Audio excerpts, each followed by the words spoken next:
The following is a production of River Park Foundation.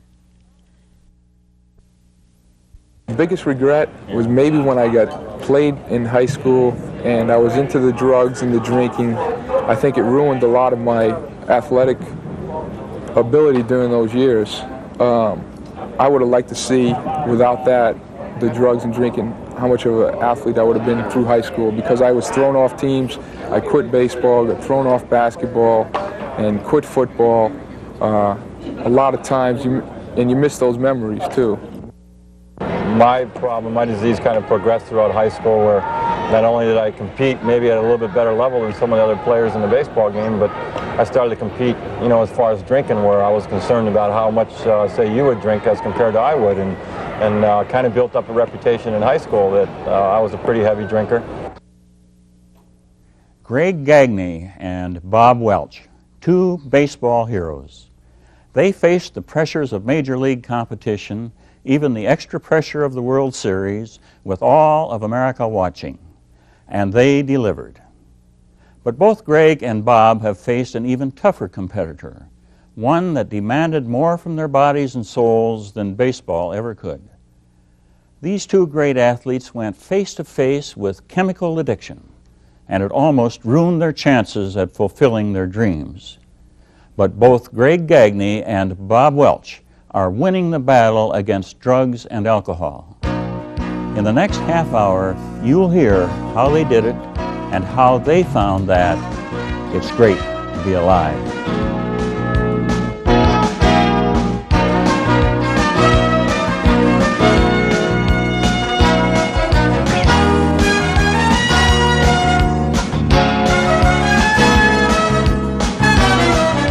Greg Gagne and Bob Welch are winners.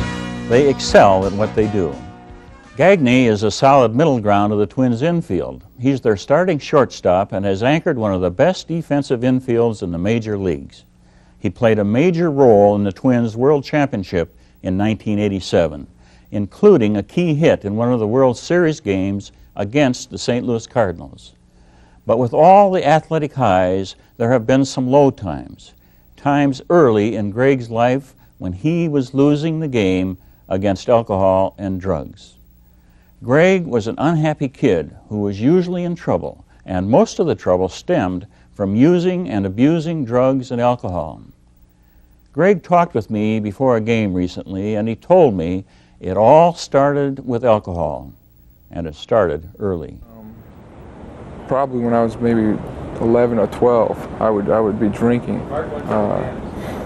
and I just, you know, any way I could get it, I try to get it. So at that age, that's when I started, and it was more or less because I didn't think that anybody cared or loved me, and I just wanted freedom to do whatever I wanted to do, and that's what I kind of turned to. So as you look back, you feel that you were using the chemicals pretty early on to handle some of the stresses of life that you were encountering? Kind of, to maybe make me feel good or something, or just to not think about my problems, to make me laugh, to have fun. You grew up, as I understand it, in a large family, 9 children, is that? Yeah, well, it's 9, I guess, because I get some half-brothers and half-sisters, but originally from a family of 5. And where in that 5 were you? I was the second oldest and the first son. I see. Okay. So I had 2 younger brothers and a younger sister and an older sister. The disease of chemical dependency, alcoholism, is very much a family situation. Had there been any history in your family back through the years of problems with chemicals? Not that I can recall, you know. I kind of, you know, I really looked at it as just a way to cope with my problems or whatever. You know, that's all. As far as drinking and stuff like that, it was just kind of a cop-out or something, just to make me feel good and get away from some of my problems. But my family history, no, I can't really recall anybody being an alcoholic or stuff like that. But I know that, you know, they drink, you know, my grandfather, he'd have a beer or something every night, I don't know, with his dinner. But I never really knew if anybody was an alcoholic, really. The progression then, you started out, as many of us did, and I can remember my first first night out and waking up in the morning and swearing I'd never do it again, but I, of course, went back to doing it. But the progression then, did you feel that your use increased as you went into high school? Was high school a difficult time? Well, I think in high school I kind of hung out with the wrong crowd. These guys, we'd hang out at, we call this place the Pipe, and in the summer we just have to have fun. We just wanted to get a six-pack each night, and every night we try to go out and get a six-pack and drink and to have a fun time. So the pressure, I guess, was just being around the wrong group of kids, group of guys, and just to have fun was drinking beers and making you feel like you were feeling good. You were one of the gang and you could handle things. Yeah, one of the gang, and just just having fun with that, Well, we know that peer pressure on the young people today, in fact, I think it's probably increasing that they are subject to that kind of pressure, and they want to be part of the crowd, as we all do. So when did you get introduced into other drugs, and what were some of the other drugs that you were experimented with? Yeah, I think there was hashish down the Pipe, marijuana, sometimes pills like acid, but I never tried acid, mescaline, THC, speed, I tried those. But basically, more or less, it was the marijuana and the hashish and the beers and drinking. It was kind of a test to try these different drugs too, and it was hard to get those. But when we did, it was up to us if we wanted to try them. And I tried them once, but not. After trying them once, I said that was enough. I don't want to try it anymore because it wasn't doing me any good. So your most common use, as I think probably today is true with young people, would have been alcohol. Yeah. Would it be the big drug? Would that be right? For alcohol, I think the kids can get it probably the easiest. Would be maybe alcohol, and then maybe marijuana. And now with crack, I don't know, cocaine. That's a real tough. Yeah, it's a real tough drug, and as far as I'm concerned, and as I lived and I was in drugs and into alcohol and stuff like that for a purpose in life, I just try to keep my eyes focused on Jesus, and that's my life, and that's where I draw my strength from. And so as this progressed, then in your career, you moved right on pretty much despite your involvement with chemicals. So when did it reach its end or its climax for you, Greg? I would say in my first year in rookie ball. I was a 17-year-old kid. I get drafted by the Yankees in the 5th round, and I went to Paintsville, Kentucky, and there was guys on the team who I roomed with who were still smoking and still drinking. And I said, I don't want to do this because I ain't going to be worth much out there on the field. I want to get the most out of my career and my abilities, and I had to curtail that and cut it out. So that year was the time where I really thought about really making a commitment to play baseball, and stay away from the drugs. So that would have to be the time where I had no interest in that stuff.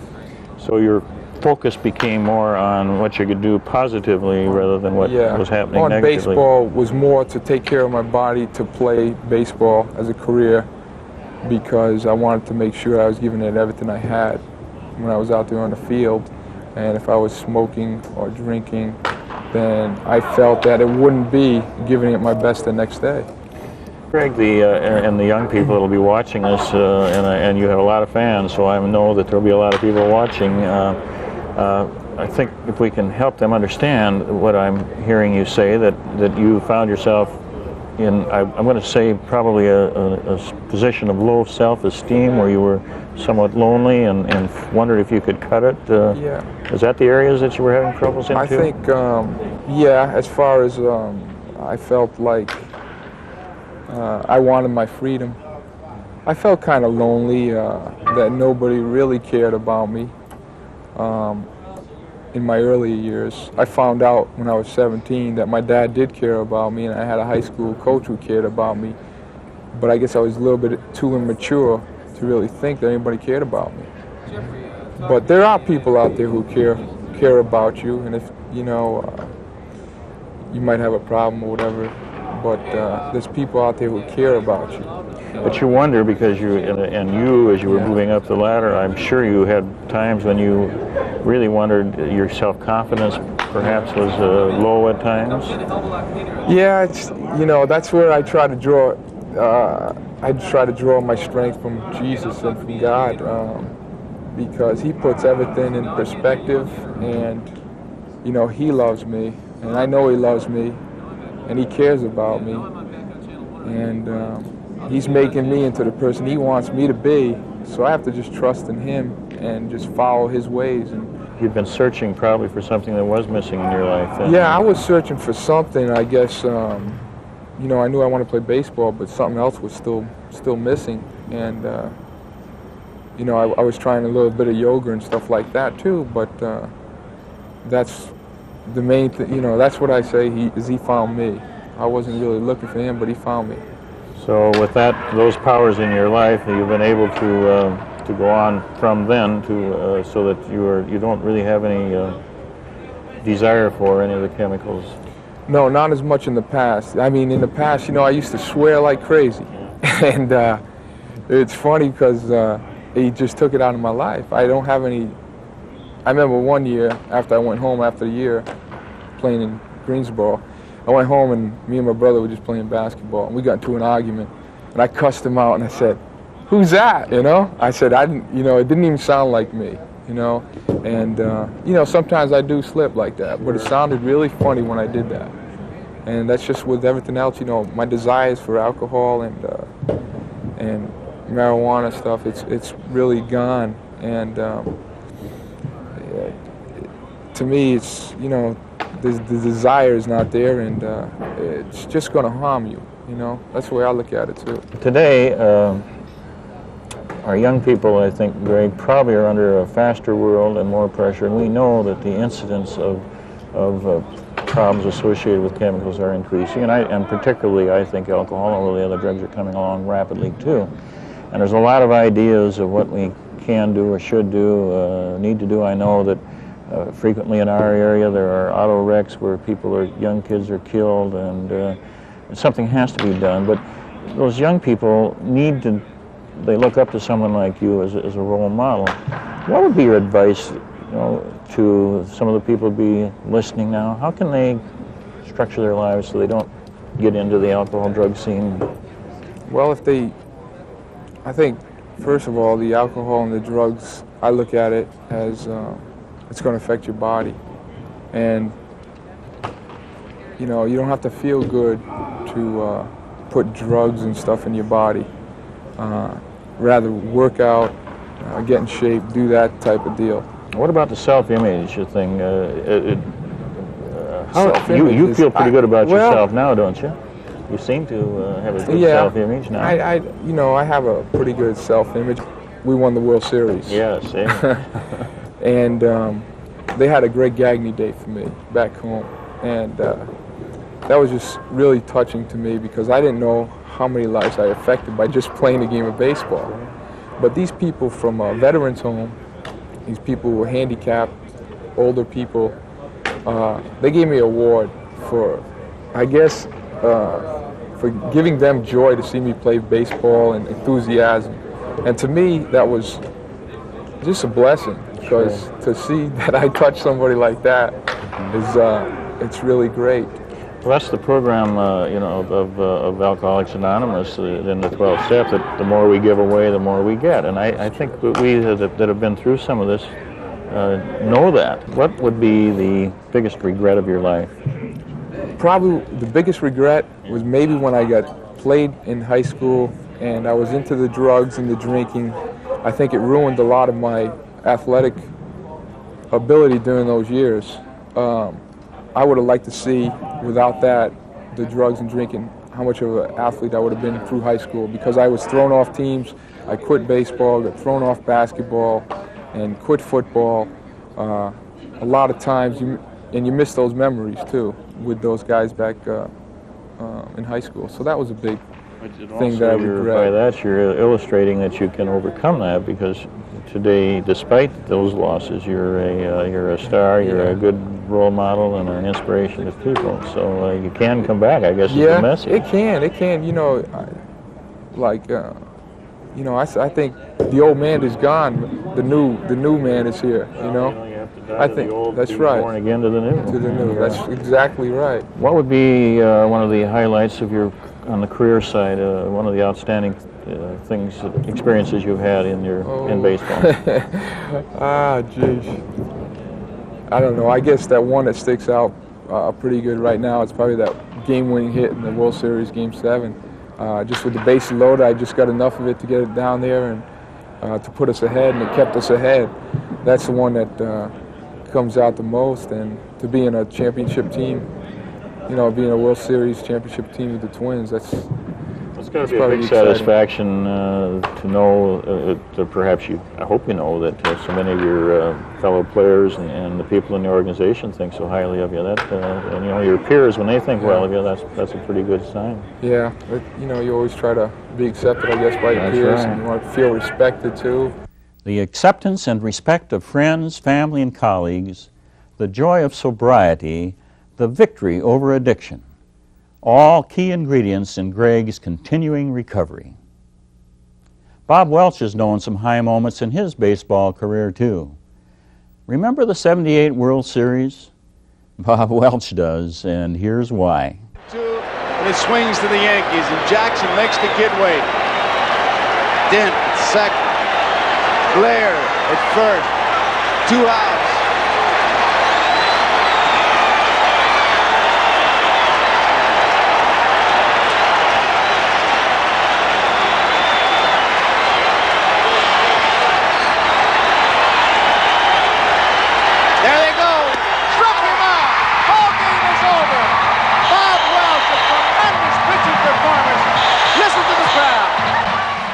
That strikeout of Reggie Jackson was one of the high points of Bob Welch's pitching career, and that happened in his rookie year.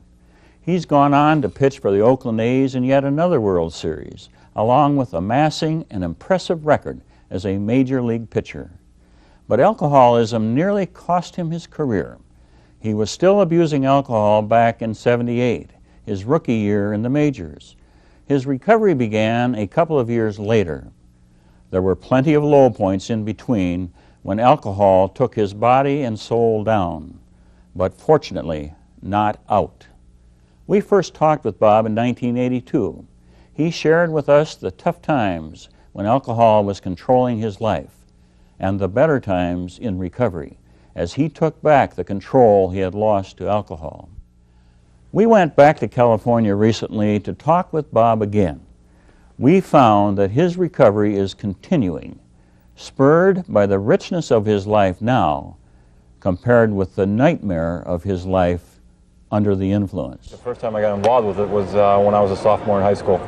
I started doing some of the things that a lot of the other guys and my friends were doing, and I wanted to be a part of them. I think it's one of the things that people are having difficulty with now. That's the peer pressure, and it finally got to the point where, you know, I wasn't so much curious, but I wanted to experience it myself. And I'd say when I was a sophomore in high school, I got involved. I tried it the very first time. I liked it, and then from then on, I needed no more help as far as my peers, but just basically experienced it for myself. From then, I liked it, and I continued to do it myself. And after that, you liked what, Bob? You liked the taste? I liked the effect. No, I didn't like the taste at all. I really liked what the effect was for me. I went out to really try and see what it was going to do the first time. I did some things at that time that I know if I had not been drinking, I wouldn't have done. And some things? Well, you know, I was throwing a bottle at a car going by, happened to hit the bottle, or happened to hit the car, you know, stuff like that. Embarrassing yourself at a high school football game. I mean, things that I would not have done if I had not been drinking. So I think that's something that, you know, going back to that time, that when I started to drink, there was no doubt about it that I didn't have the problems until I drank. Mm-hmm. So, and that continued, Bob, but you still continued your pursuit of your career as a baseball player. Yeah, I kind of went hand in hand. You know, I was a very big competitor on the baseball field, and at the same time, I was a competitor off the field. My disease kind of progressed throughout high school, where not only did I compete maybe at a little bit better level than some of the other players in the baseball game, but I started to compete, you know, as far as drinking, where I was concerned about how much, say, you would drink as compared to I would. And and kind of built up a reputation in high school that I was a pretty heavy drinker. And I remember one gentleman in my high school was going to say, well, there's one thing that's going to stop you from playing Major League Baseball, and that was drinking, you know. But it was a joke at that time, and I can remember him saying that right now. And you know, he knew nothing about the disease or whatever at that time. But for him to just say that, you know, in a joking way, I mean, he meant it. And, you know, I think that's something that to this day, you know, I still remember. So you were called up to the majors when, Bob? I got called up to the majors June 19th of 1978. Still using, still drinking at that time? Still using, still drinking. Kind of meeting a whole new group of people as far as the major league level, and being able to travel throughout the country and do things like that, kind of upgrade my drinking habits. You know, instead of, say, drinking in a little lower grade bar, maybe now I'd be drinking in a higher grade bar. You know, all because of the fact that maybe I had more money, and when I was in towns that were a little bit higher class than, say, the one that I grew up in. So what brought it to a climax? What were some of the, just a couple of the things that really brought it into a focus that the team was worried about you, or you realized you got to do something? Well, I think, you know, my reputation had been built over a couple of years in high school and then in college as well, where I had gone over with the USA baseball team to Japan and represent the United States to play in Japan. And Rod Dato was a coach, and he brought it up to me that while I was over there that he thought that I had done some things similar to an alcoholic the way I drank, and that was probably the first time that someone ever had mentioned to me about my drinking habits. I went back to Eastern Michigan University where I went to college, and our coach had brought some things up to me that what he had heard, you know, what some of the scouts may have said. My family was getting a little concerned because I could see the way my mother reacted maybe when she had seen me drinking over Christmas time. And then I think in 1979 with the Dodgers, when I had not really competed a whole bunch, I was on the disabled list for about 3 months, and came to the ballpark in San Francisco at the end of the season in a drunken stupor. You know, I mean, you just don't do those things if you're a social drinker.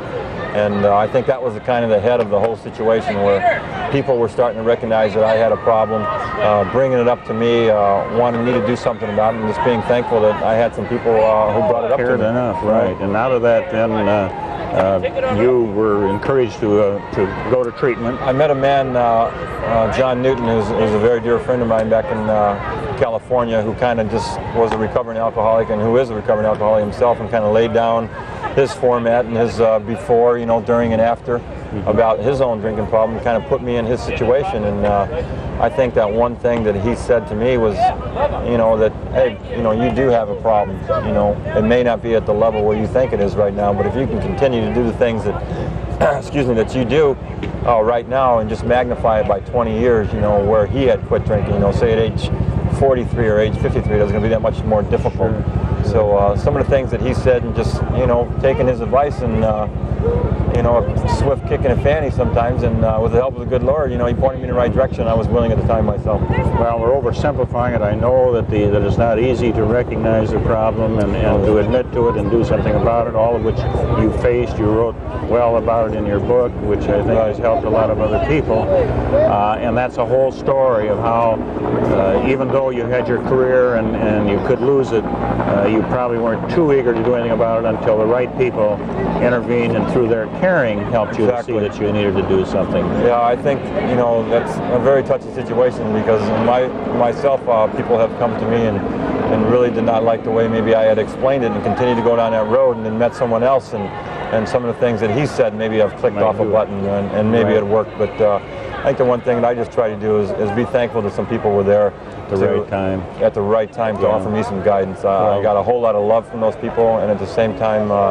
got a whole lot of love from my family. And you know, it wasn't something like, oh God, you know, you do have a problem. I mean, they were supportive. They were hurt and concerned at the same time, but they were very supportive in the fact that, you know, they're going to stand behind me, and I have a great family, and you know, and your teammates stood behind you too, and I think people need to know that the people who really care do, and I'm glad you bring that up, Bob, because we wouldn't want to go without saying that this does affect family members, and they're definitely affected, and they need to learn more about it too, and to reach out for help. There's no doubt about it that without the support that my family had given me at the time, it would have been a much more difficult thing for maybe myself to accept. And you know, at the time I was dating Mary Ellen, who's now my wife, but she was supportive of it as well, and it's something that I think, I'm just very, very lucky man is what it is. And well, you really are, because with all of your talents, God-given talents that you were making some use of, you still ran the risk of losing all of that, and of course the whole society would have lost.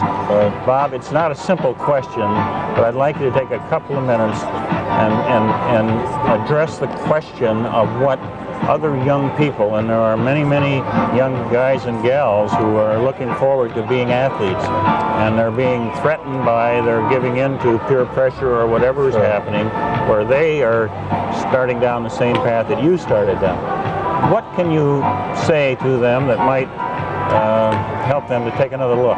You all want to be like your friends. I mean, we love friends. I think at an important time in your life when you're a young person, your friends are probably the most important thing in your life at that time. And to be able to really not use for the very first time, I think is probably the most and powerful situation you can possibly say.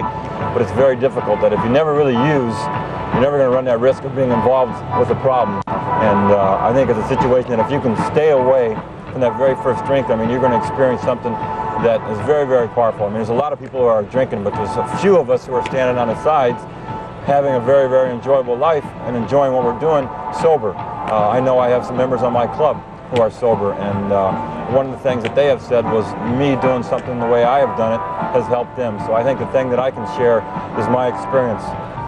And if I had not drank that first drink, maybe I wouldn't have gone through some of the harm that I have gone through, or hurt some of the people that I have along the way.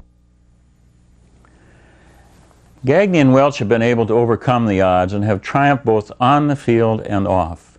They're outstanding athletes and fine role models. They asked me to tell you to play it smart. Don't let alcohol or other drugs steal your future. If you're having problems with chemicals, get help.